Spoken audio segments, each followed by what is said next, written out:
حي على الفلاح.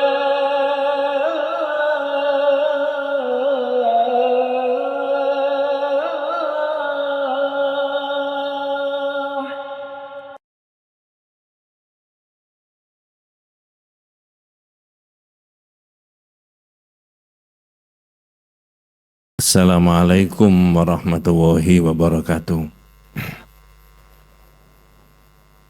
Bismillahirrahmanirrahim. Innal hamdalillah nahmaduhu wa nasta'inuhu wa nastaghfiruh wa na'udzu billahi min syururi anfusina wa min sayyiati a'malina. May yahdihillahu fala mudilla lahu wa may yudlil falan tajida lahu waliyyan mursyida. Asyhadu an la ilaha illallah wahdahu la syarika lah wa asyhadu anna Muhammadan abduhu wa rasuluhu la nabiyya ba'dah. Allahumma sholli ala Muhammad wa ala ali Muhammad kama shallaita ala Ibrahim wa ala ali Ibrahim wa barik ala Muhammad wa ala ali Muhammad kama barakta ala Ibrahim wa ala ali Ibrahim fil alamin innaka Hamidum Majid. Qala Allah Ta'ala fi kitabil karim, a'udzu billahi minasyaitonir rajim, bismillahirrahmanirrahim. Ya ayyuhalladzina amanu taqullaha haqqa tuqatih wa la tamutunna illa wa antum muslimun. Wa qala aidan wa laqad ba'atsna fi kulli ummatin rasulan an ibudullaha wajtanibut taghut. Al-ayah. Ma'asyiral muslimin rahimani wa rahimakumullah, usikum wa nafsiya bitaqwallahi faqad faza man ittaqa. Para jamaah yang dirahmati Allah Subhanahu wa taala, ada nasihat buat kita semuanya sebagai orang yang beriman kepada Allah Subhanahu wa taala itu.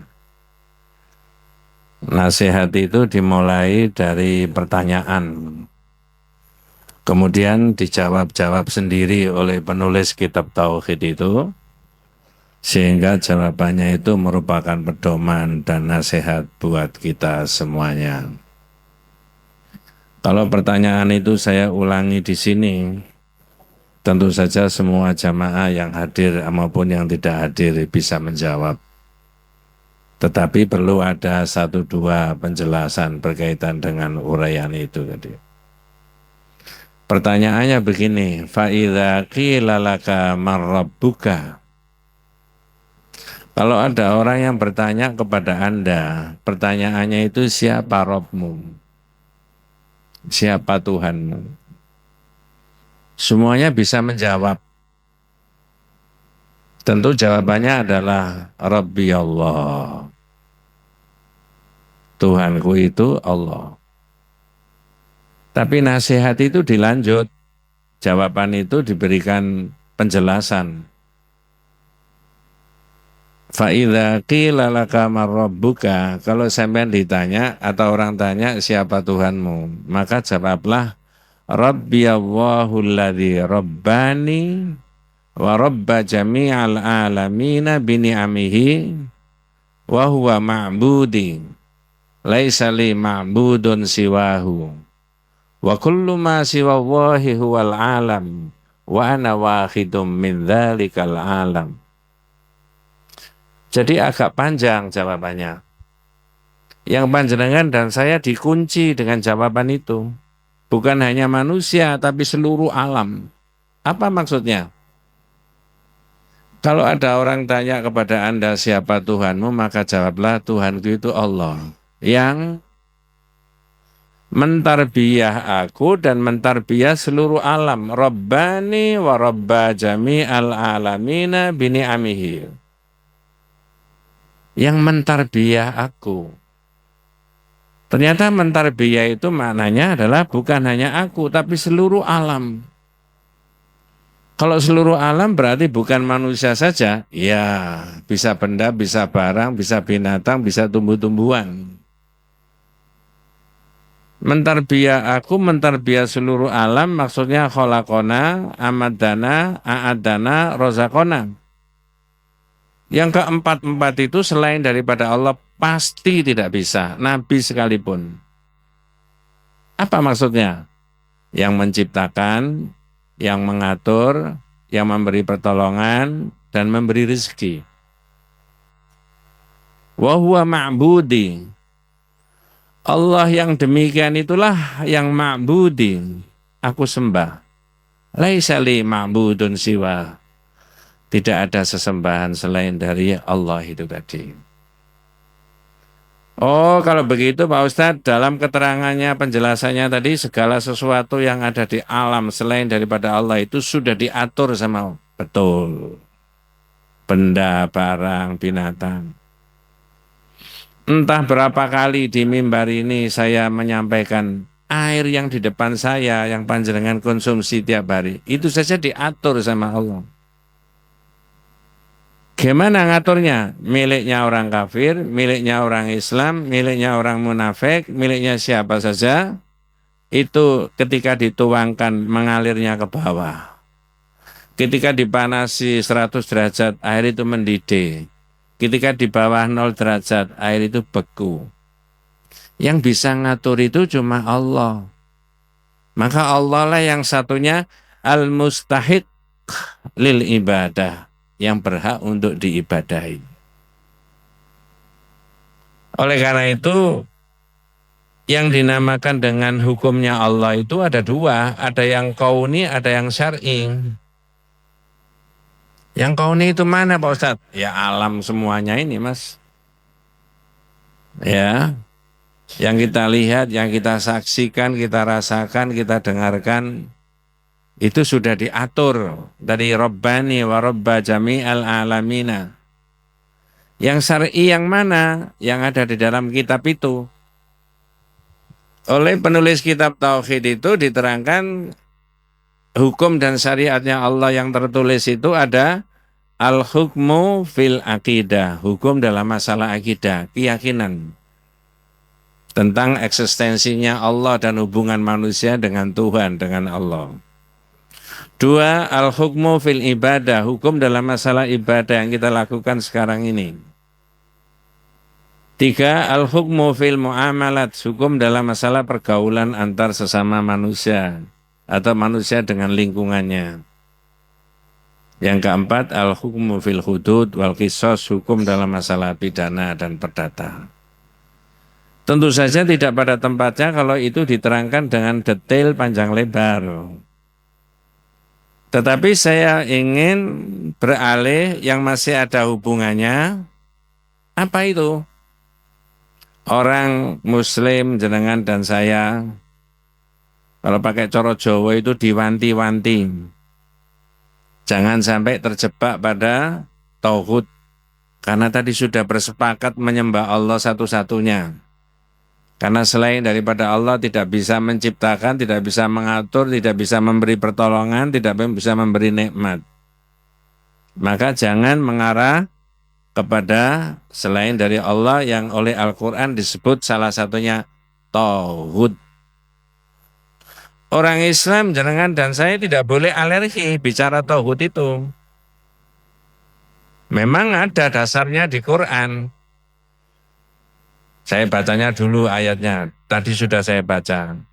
Walaqad ba'atsna fi kulli ummatin rasulan an i'budullaha wajtanibut taghut. Surat An-Nahl ayat 36. Adik-adik kalau membaca bawa HP di dalamnya ada Qur'annya bisa ikut merespon. Surat An-Nahl ayat 36. Saya tidak menafsiri panjang lebar, tapi inti dari pesan ayat tadi, Allah mengutus para nabi dan para rasul, deretan para nabi dan para rasul, berapa jumlahnya tidak ada yang tahu. Itu misinya adalah satu, mengajak menyembah kepada Allah. Dua, meninggalkan semua bentuk tauhid. Oh Pak Ustadz, dari sisi akidah berarti misinya dua. Iya. Ini ada pertanyaan supaya memancing kita berpikir Pak. Merangsang kita berpikir. Saya ulangi, pertanyaannya begini. Kalau berdasarkan ayat yang disebutkan tadi plus terjemahannya, bahwa misinya para nabi dan para rasul itu mengajak manusia menyembah Allah dan secara bersamaan menjauhkan diri dari tauhid. Pertanyaannya begini. Apa bisa sukses orang berniat menyembah Allah satu-satunya, tapi dia tidak mau meninggalkan tauhid? Jawabannya, tidak bisa. Saya jawab sendiri. Ya, pertanyaannya dirubah. Apa ada orang berniat menyembah Allah satu-satunya, tapi dia tidak mau meninggalkan tauhid? Kalau pertanyaannya apa ada, jawabannya apa? Ada. Maka disitulah misi tauhid itu harus selalu digemakan. Nah, sekarang penjelasan singkatnya, apa sih yang dimaksudkan dengan tauhid tadi? Dalam beberapa rujukan tauhid itu disebutkan kullu ma tajawaza al-abdu bihi khaddahu min ma'budin au madbu'in au muta'. Tauhid itu maksudnya yang melampaui batas. Ada yang menyatakan segala sesuatu yang disembah selain daripada Allah, kullu ma ubida min dunillahi. Tapi ini rumusan ya, kullu ma tajawazal abdu bihi, orang yang melampaui batas dari batas-batasnya Allah. Dari sisi apa? Ma'bud, disembah. Matbu' diikuti. Muto' ditaati. Apa bedanya tiga itu tadi Pak Ustadz? Ma'bud berarti benda dan barang. Orang ini kelewat batas. Mestinya menyembah Allah saja, tapi meyakini benda dan barang menyembah itu. Matbu' yang diikuti. Ya, seorang yang alim, naudzubillah min dzalik, tapi orang itu kebetulan salah, lalu diikuti terus. Itu dalam beberapa tafsiran disebut, ini bisa disebut yang diikuti tadi menyelisihi hukum dan syariatnya Allah, walaupun orang itu alim, naudzubillah min dzalik, bisa disebut tauhid. Au muto' yang ditaati. Seorang tokoh, seorang pemimpin yang menyelisihi hukumnya Allah lalu ditaati saja, itu dalam kajian juga bisa disebut ini tauhid. Dan lain-lain macam-macam. Intinya orang itu bisa melampaui batas dari hukum dan ketentuan yang Allah sudah tetapkan. Saya beri contoh. Mudah-mudahan contoh ini bukan siapa-siapa. Yang jelas memang bukan siapa-siapa. Satu, contohnya zaman Nabi aja, supaya enggak diasosiasikan ke siapa-siapa. Zaman Nabi itu ada orang munafik konflik sama orang Yahudi. Kana baina rajulin minal munafiqin wa rajulin minal yahudi khusumatun, konflik antara orang munafik sama orang Yahudi. Sebelum dilanjut, saya tanya dulu, jangan supaya nyambung alur pikirannya. Orang munafik ini orang kafir apa orang Islam? Jawabannya kudu bener. Orang munafik itu loh, orang Muslim apa orang kafir?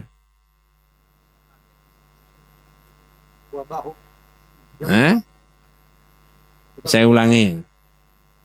Kalau begitu saya sendiri yang jawab ya. Kana baina rajulin minal munafiqin wa rajulin minal yahudi khusumatun. Ada konflik antara orang munafik dan orang Yahudi. Munafik ini orang Islam, Pak. Faqala al-yahudiyu. Nah, ini orang Yahudi punya ide, pendapat. Apa pendapatnya? Nataha kamu ila Muhammad. Dia mengajak temannya yang konflik sama dia tadi, yang orang munafik tadi, minta pendapat hukum kepada Nabi Muhammad. Kenapa kok? Padahal ini orang Yahudi. Arafa annahu la ya'khudhu rishwah. Karena orang Yahudi ini mengerti Nabi Muhammad tidak mau disuap. Nah, berarti saat itu sudah ada. Ini ada pertanyaan nakal, Pak. Apakah suap menyuap itu berhenti setelah Rasulullah tidak ada? Ataukah sampai 2026? Jawabannya sampai kapanpun. Ya. Ini orang Yahudi mengajak ke Nabi, minta pendapat hukum Nabi. Nanti cerita ini titik tekannya adalah masalah mengambil hukum. Titik tekannya di situ. Jadi orang Yahudi mengajak kepada Nabi. Alasannya itu tadi. sebaliknya orang munafik natahakamu ilal yahud, ini malah ngejak orang Yahudi ke orang Yahudi, tidak ada titik temunya. Apa alasannya orang munafik kok mengajak kepada orang Yahudi? Arafa annahu ya'khudhu rishwah. Karena orang munafik ini ngerti orang Yahudi yang dituju dimintai pendapat hukum itu tadi adalah mau disuap. Nah, berarti tidak ada titik temunya, Pak. Pakai cara Jawa selegende. Ini mengajak ke orang Yahudi mengajak ke Nabi. Fattafaqa ayyatiya kahinan bijuhainah. Lalu bersepakat tidak jadi ke Nabi, tidak jadi ke orang Yahudi, tapi minta pendapat hukum kepada dukun bijuhainah. Apa yang terjadi setelah itu? Fanuzilat hadhihi al-ayah, kemudian Allah menurunkan surat An-Nisa ayat yang ke-60. Insya Allah kalau jenengan mengkaji di beberapa tafsir surat An-Nisa ayat 60, itu diturunkan Allah berkaitan dengan peristiwa ini. Apa ayatnya? Alam tara ilal ladzina yaz'umuna annahum amanu bima unzila ilaika wa ma unzila min qablika yuriduna ayyatahakamu ila tauhid. Nah, tauhidnya ini loh yang dibahas. Tadi kan judulnya waspada terhadap tauhid. Nah, ini salah satu contohnya yang tadi. Jadi orang mengaku beriman ini orang munafik. Apa tidak sampean perhatikan ada orang yang mengaku beriman kepada apa yang diturunkan kepadamu Muhammad dan kepada kitab-kitab sebelum kamu, tapi tidak mau diajak minta pendapat hukum kepada Nabi Muhammad, tapi justru sepakat kepada dukun. Oleh Quran surat An-Nisa ayat 60, cara begini, hukum yang seperti itu yang menyelisih hukum dan syariatnya Allah, disebut hukumnya siapa? Hukumnya tauhid, melampaui batas dari batas-batasnya Allah tadi. Mestinya kalau dia mukmin mau diajak untuk minta pendapat hukum kepada yaitu Nabi kita Muhammad SAW. Itu tauhid. Makanya surat An-Nahl tadi saya sebutkan misinya Nabi, misinya para Rasul, yang terakhir adalah Nabi Muhammad mengajak semua umat manusia untuk menjadikan Allah satu-satunya dan meninggalkan kepada tauhid.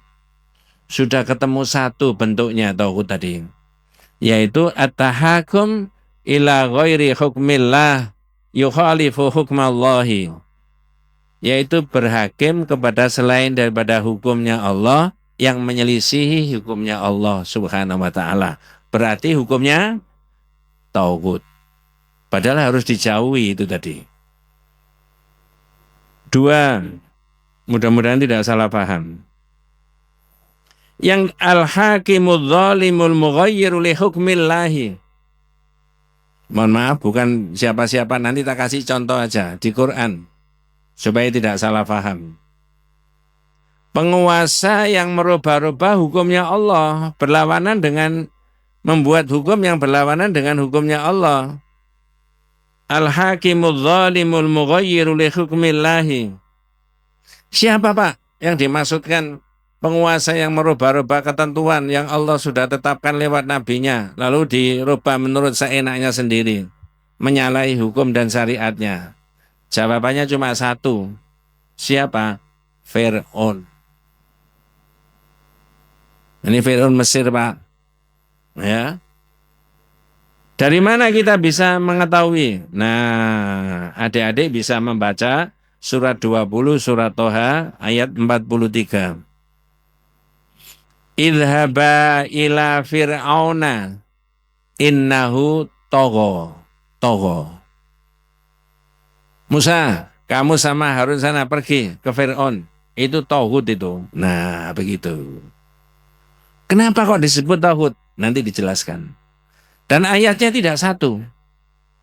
Yang menjelaskan bahwa Fir'aun itu adalah tauhid. Itu disebutkan di Quran, dibaca orang sampai hari kiamat supaya pemimpin-pemimpin itu tidak meniru pola kebijakan yang dilakukan oleh siapa? Fir'aun.